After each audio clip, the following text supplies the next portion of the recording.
to Tots TV.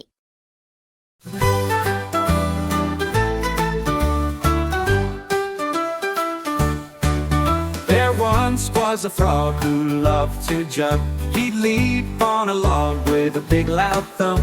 He'd hop on a lid, had 1, 2, 3, and say, "Look at me, I'm as quick as can be." He jumped on a rock, then slipped in the mud. He landed with a splash, making a thud. He shook off the water and gave a big smile, then jumped on a log and sat there a while.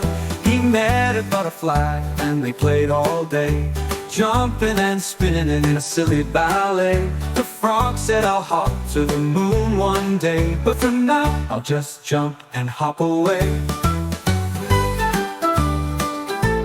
Thanks for watching. Please do like, share and subscribe to our channel.